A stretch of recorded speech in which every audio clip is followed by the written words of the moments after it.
Hello, everyone. This is probably going to be my last talk about the COVID-19 crisis. Today, I would like to share with you my conclusions, basically a summary of my conclusions from the analysis that I made on this pandemic. So I summarized my conclusions in a few slides, which I will show to you. So I will again share my screen. Okay, there we go. So summary, key lessons learned and conclusions from my analysis on the COVID-19 crisis. So the summary of my conclusions is as follows. And I would like, first of all, to say that a number of these conclusions can be immediately drawn from the lecture that I posted this morning on my website, and which basically explains that high infection rates in the population always lead to an erosion of the natural immunity in people that are naturally protected against the disease. And because of this erosion of the natural immunity in naturally protected people, it will lead, so this high infections rate will lead to an enhanced rate of disease and even severe disease. So that is something important to realize. To explain this relationship, I would like to refer you to the lecture I posted this morning on the occurrence of asymptomatic infection caused by COVID-19 or by SARS-CoV-2 virus. So the other important thing to realize is that on the other side, on the contrary, low infection rates in the population will lead to a breeding of more infectious variants. How this works is also explained in the lecture that I posted this morning. So for those who are less interested in the scientific arguments behind these conclusions, and I will read them for you, it will suffice to see and to follow what is going to occur, what is going to happen in the next weeks in several different countries where currently the COVID-19 crisis is still going on, and in some countries even intensifying. So what are the conclusions? Well, first of all, asymptomatic carriers, they will inevitably serve as a breeding ground for more infectious variants.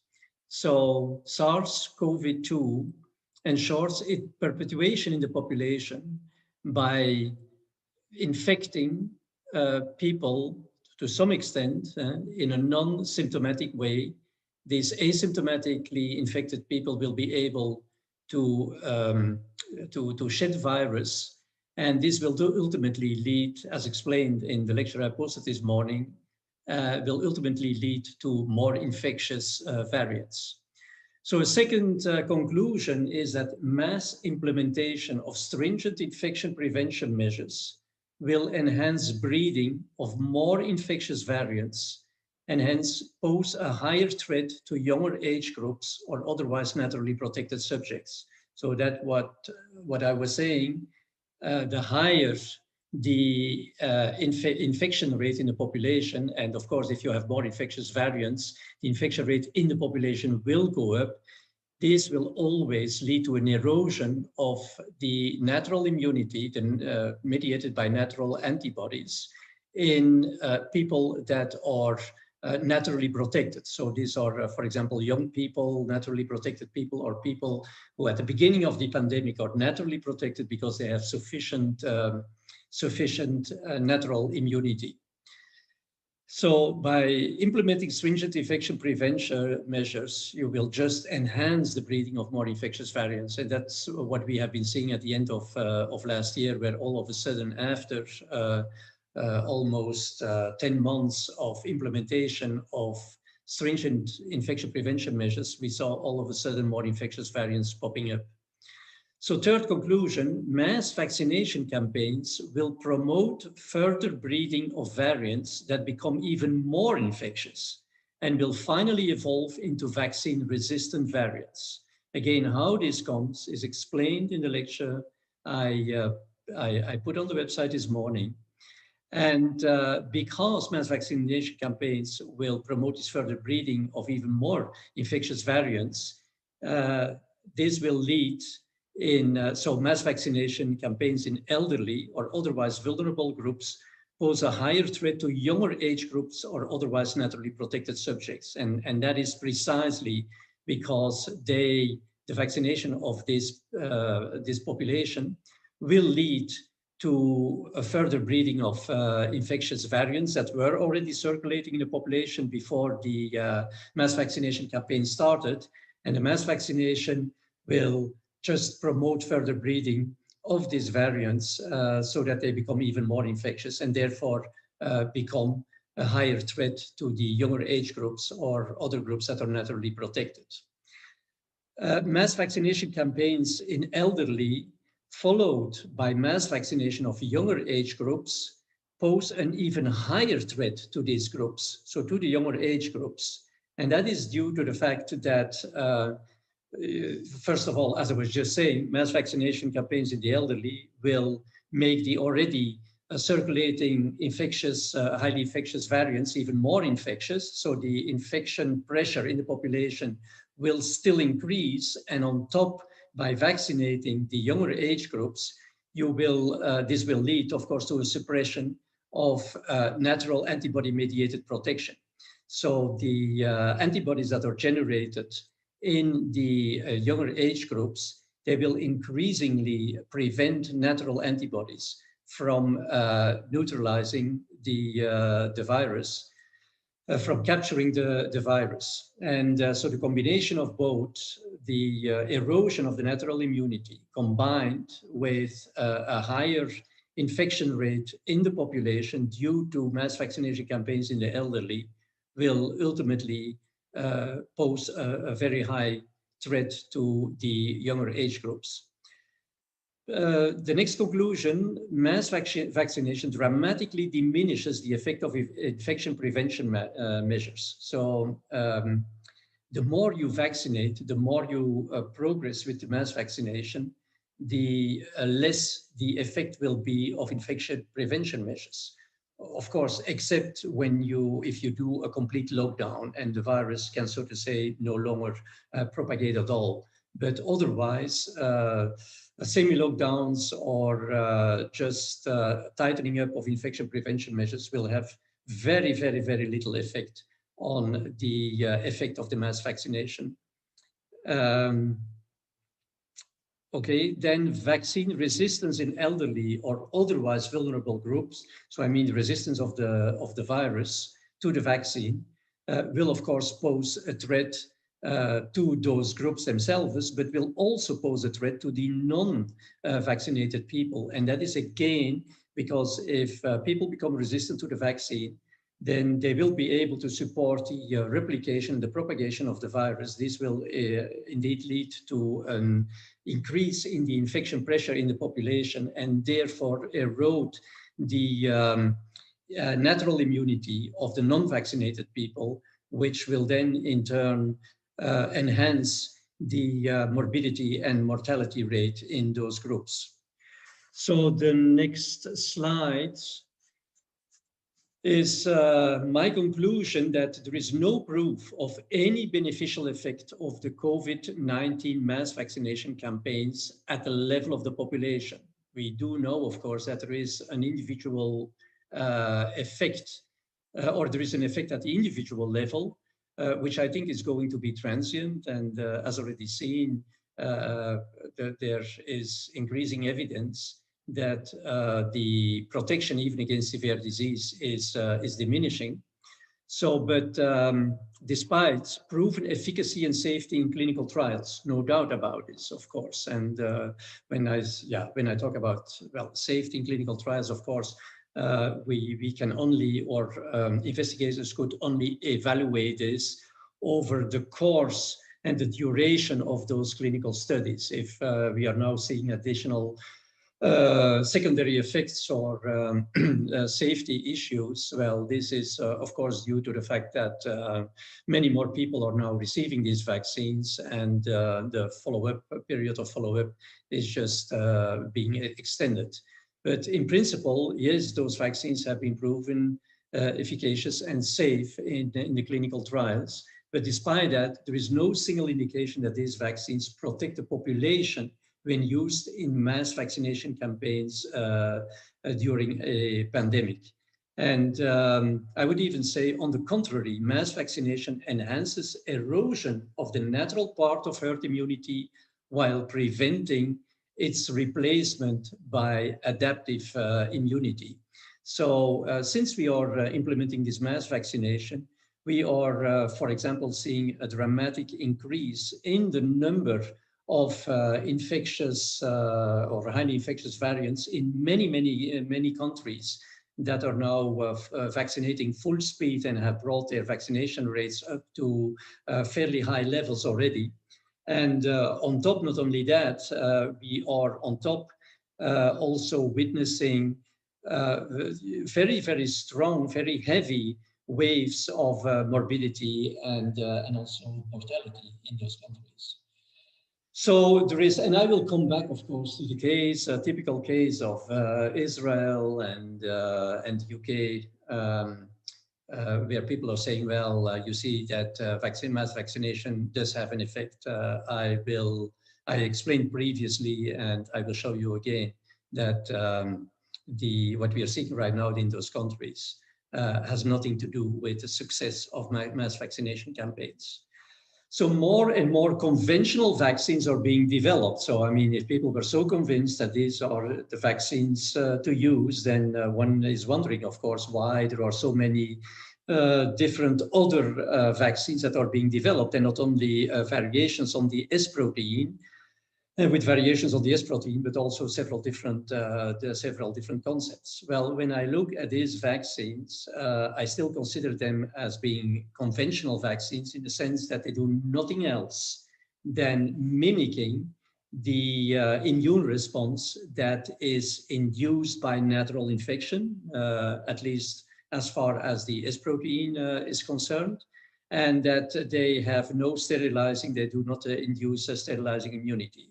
So it is my conviction that none of these vaccines will be able to control the more infectious variants, nor to generate adaptive herd immunity, which was proposed to be the end game of the mass vaccination.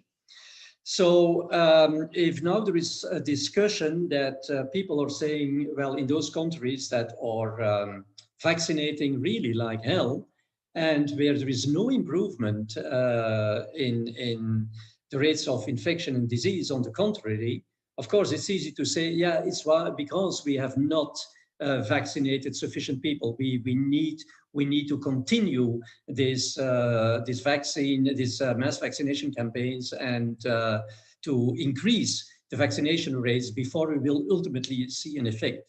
So what I'm saying is that mass vaccination do nothing else, mass vaccinations do nothing else than, first of all, promoting the generation of more infectious variants, and second, also increasing or enhancing waves of mortality and morbidity in people who were naturally protected by virtue of a strong natural immunity. And that is because the two are related, of course. More infectious variants increase the infection rate in the population. And as I'm always saying, this infection rate is ultimately going to erode the innate immunity in people who were naturally protected, especially young people, but also people who are in good health, in good shape, and dispose of high levels of natural antibodies. So in order to sort out this eternal question or discussion, I've been asking for defining objective criteria that could be considered as reliable indicators of enhanced fitness of more infectious immune escape variants. So if we would agree, if we could agree, okay, tell us what are the indicators that clearly point to an enhanced fitness of these more infectious immune escape variants. And if we have this criterion, then we could, of course, ask the next question, which is very important. How do we now investigate whether or not there is a true correlation between these criteria and the external influences that we are applying to this pandemic? So the external influences such as those brought about by pharmaceutical or non-pharmaceutical intervention. This is to say mass vaccination or stringent infection prevention measures. So my fear is, and that is what I see coming, unfortunately, is that the health authorities will only admit the disaster of the mass vaccination when there is complete resistance to the vaccine, and when this complete resistance to the vaccine will result in huge morbidity and mortality rates, not only in the vaccinees, because the vaccinees, of course, if there is resistance, their antibodies will no longer work, and what they still will do is to suppress the natural immunity of these people. And because then the infection pressure will tremendously increase, even the non-vaccinated people will be threatened and will be subject to enhanced disease. And my fear is that it's only when we are going to see this happen, and that is what I predict, unfortunately, will happen, that authorities will admit that something went wrong. So, well, let me quickly show these curves. I've been showing them on previous occasions, but it's always good to repeat. Here you can see, for example, how countries like India had a second wave that was, well, it's not very close to the first wave, but when we compare this with what happened in our countries, the second or the more pronounced wave that we saw, and that was also including younger subjects, came pretty late. So there was, in terms of time, several months between the first wave and the more important waves that were also including younger subjects. So in India, for example, we see that this wave, despite the low infection pressure and this plateau here, is increasing pretty steeply. And it's also following pretty closely, just a few months, half a year maximum, less of course, let's say 4 months after the first wave ended. I think it's very, very likely that, in fact, mass vaccination, which was enhancing the development of more infectious variants, is contributing to the steep increase in the disease rate in India. As I was saying, higher infection rates, you get higher infection rates when more infectious variants are circulating, or when you're generating more infectious variants, and that is precisely what I think mass vaccination is doing. So it's not surprising then that due to this high infection pressure, you all of a sudden get a very substantial erosion of innate immunity in people who were previously protected and are now part of this important wave of disease seen in India. In other countries, for example, Brazil, Chile, Uruguay, again, you saw this very steep increase in the second wave, even before the previous wave came to an end. Normally, the wave comes to an end, you go down, you come to a plateau, and then you can see a second peak.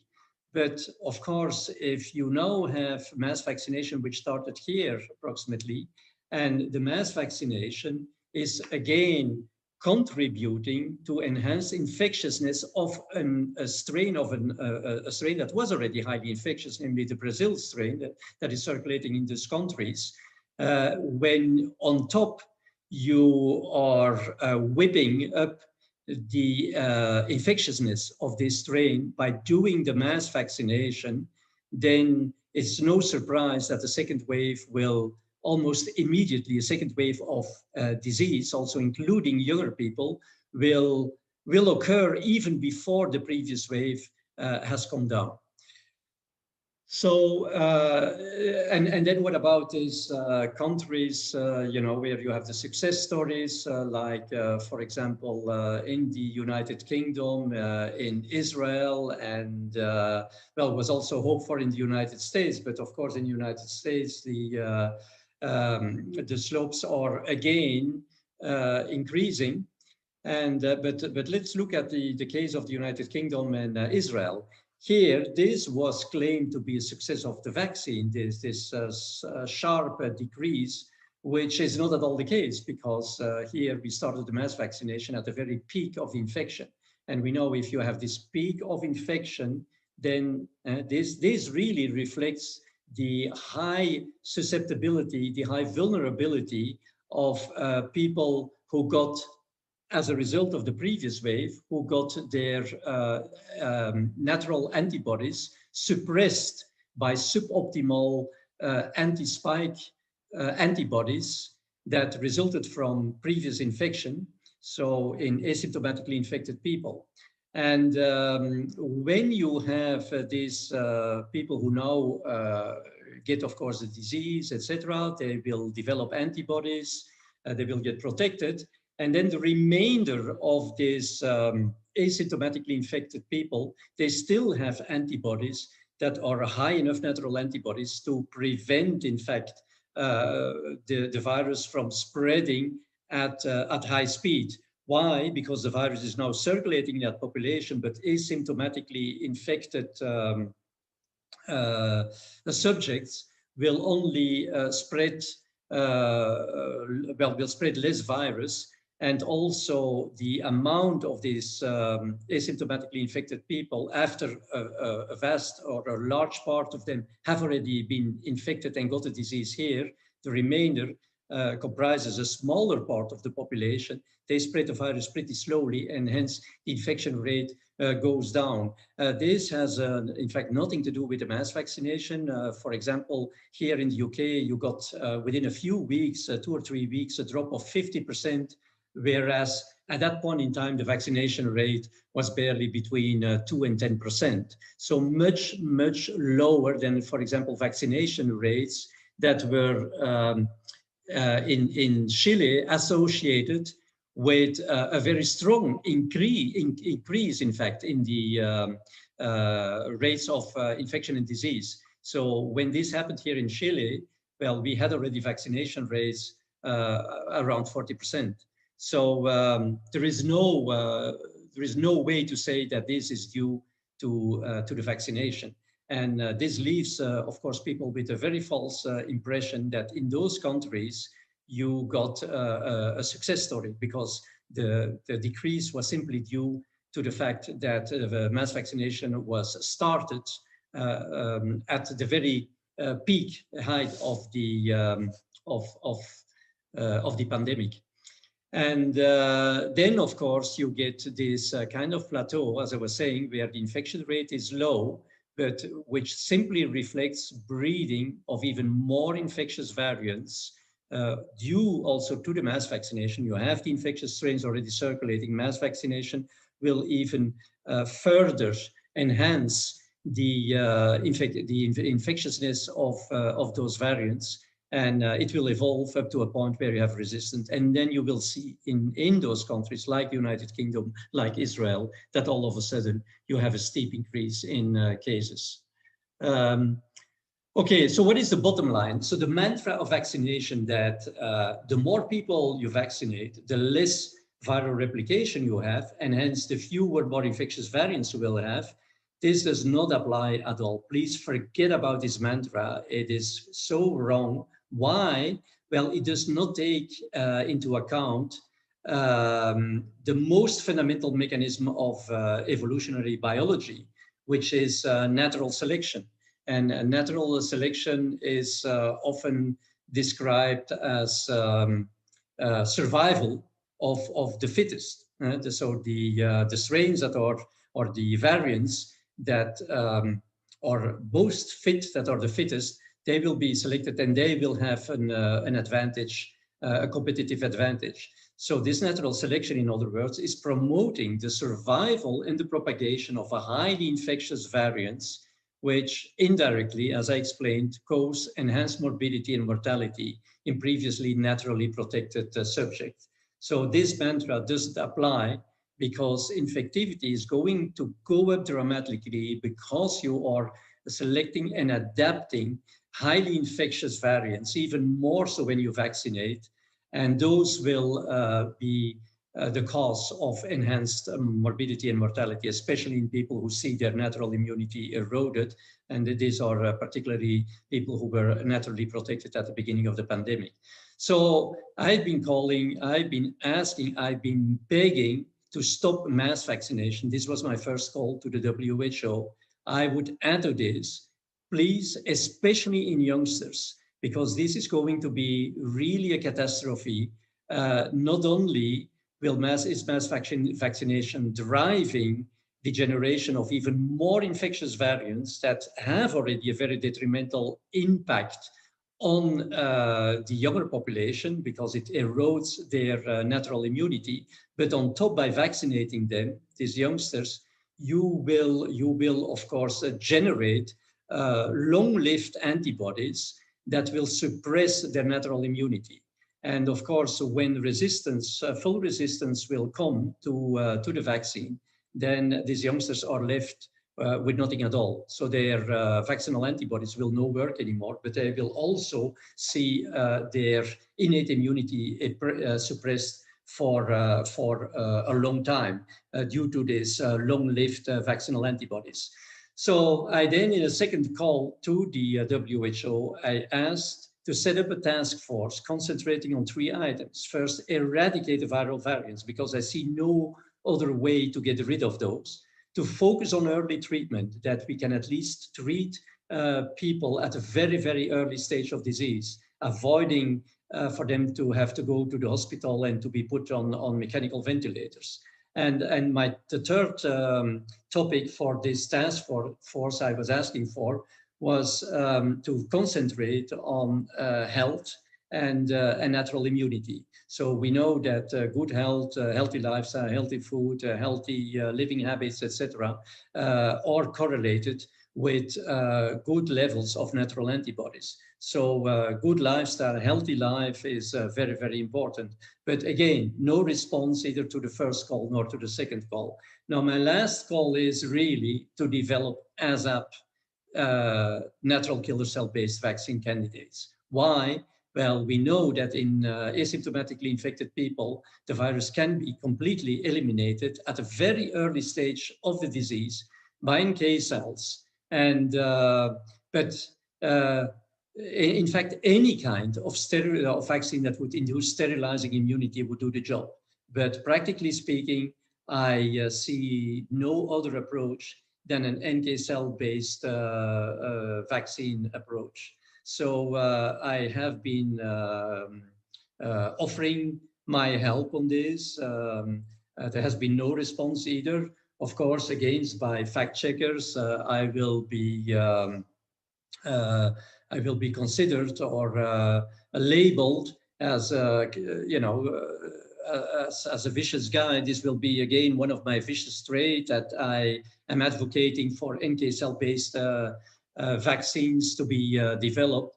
I sincerely think that this is really the best way to go, and without any personal benefit or profit or whatsoever, I can only say I'm willing to help collaborating on such vaccines. And it could even be that we don't know that other vertebrate species are infected as well.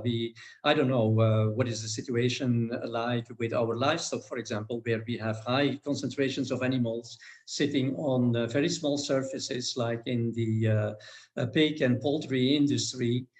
And with all these variants appearing, with all these changes in the S protein, we know that also these changes in S protein are responsible for crossing species barriers. So I'm not so sure that none of these variants could be hosted by any of the livestock in our countries. So if that is the case, I mean, the vaccination may need to be extended to those animal species as well. And then I think it's also critical to develop as soon as possible reliable in-home serological kits so that people can self-test for anti-S antibodies. So basically speaking, if you have no anti-S antibodies, you can reasonably assume that your natural immunity is not eroded. And when on top you are in good health, well, you should have a reasonable good level of natural antibodies, not suppressed by any anti-S antibodies. If you're negative in such an assay, of course, the tests need to be reliable, because you cannot afford, of course, having false negative results. But if that is the case and your natural antibodies are not suppressed and you're in good health, well, basically you should be able to cope with any kind of infectious variant without having to suffer from severe disease. So why do we always need to learn everything the hard way? And I'm anticipating, because I've done a proper homework, and I fear that my conclusions will apply.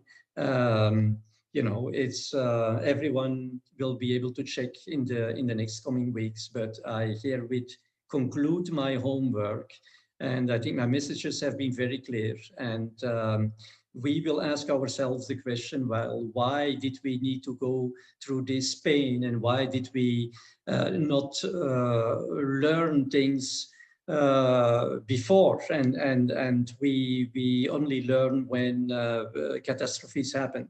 Well, I see a number of reasons.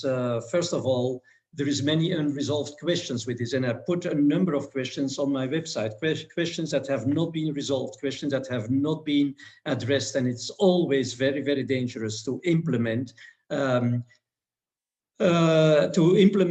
interventions on very large populations, to do large-scale interventions, for example, in terms of immunization, in terms of infection prevention, if you don't really understand what is going on, and if you cannot answer some basic and very, very important questions that cannot be answered by the simplistic mantra of conventional vaccination. I refer for those questions to my website, but I've just listed a few. For example, why you get all of a sudden, after this mass vaccination implementation, this fulminant increase in infectious variants, right? Why do we, so to say, have success in certain countries, whereas there is no success in other countries? I explained this to some extent, that there is a misinterpretation of the effect of the mass vaccination. Why today we can't predict curves anymore? If you hear the epidemiologists, well, they don't even know, they can no longer tell whether a curve will go up, down, up, or stay at the plateau. And so why all of a sudden we see, after some smaller initial waves, we see all of a sudden these big waves of disease, where also a number of young people are part of. And for example, how is the virus cleared in asymptomatically infected people? I mean, I am pretty much convinced that this is due to NK cells, but there has been no general consensus or even a debate on this. So this is the first thing. We leave many unresolved questions on the table. Second, we don't listen to insights of others.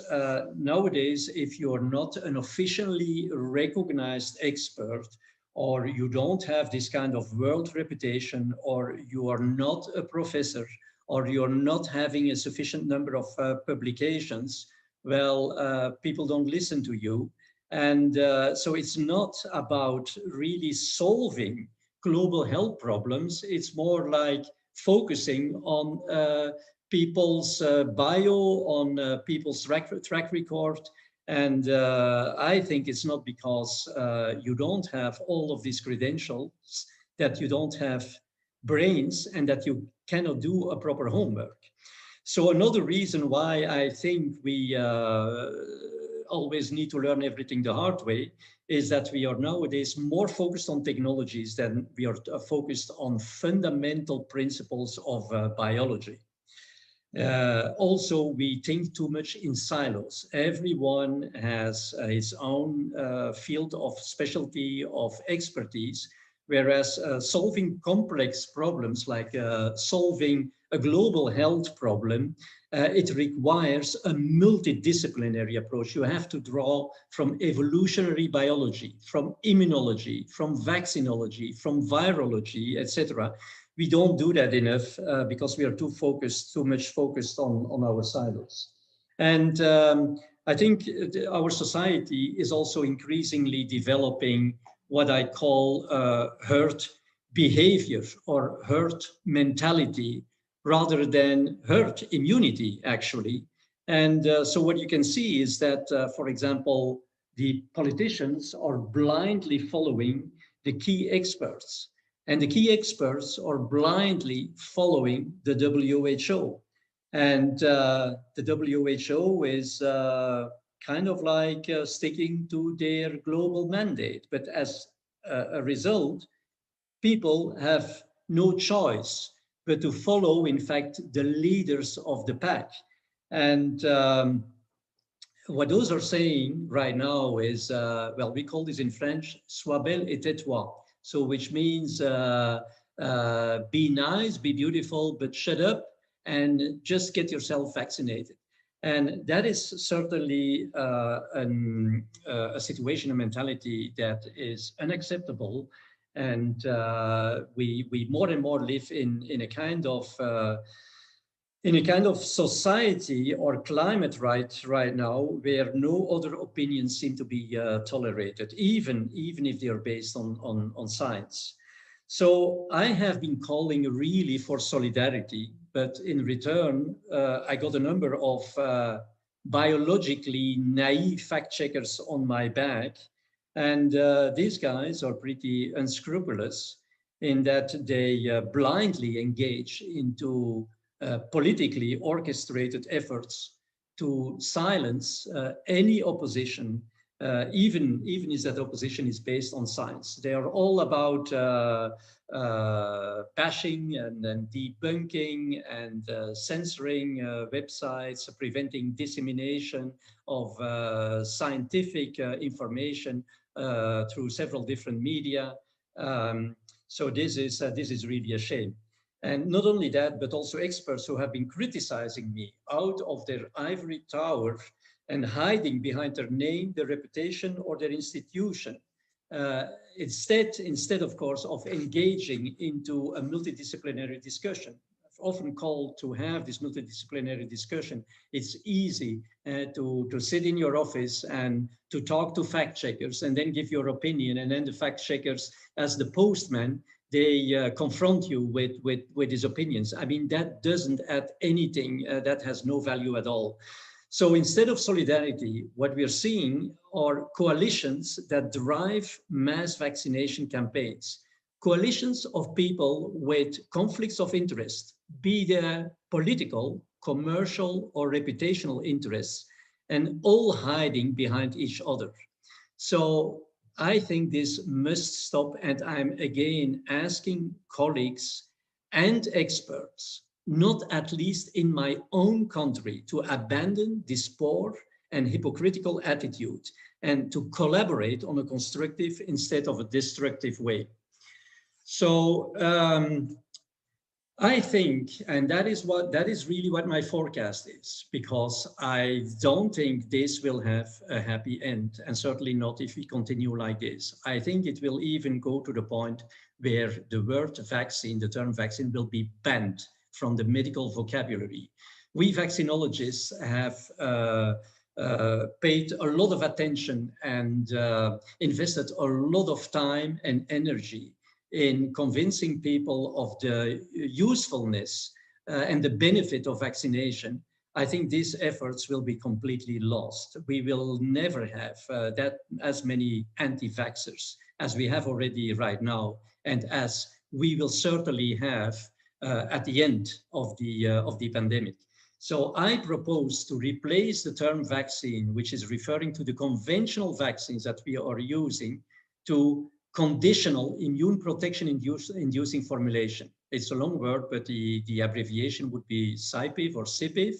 But the word conditional is important. Why is this important? Because we need to learn that conventional vaccines can be very, very useful, but we can only use them in a beneficial way, provided certain conditions are fulfilled. So why am I saying this? Well, because the efficiency of conventional vaccines that are basically just mimicking immunity elicited by natural infection can only work provided indeed certain conditions are fulfilled. And I give you some examples.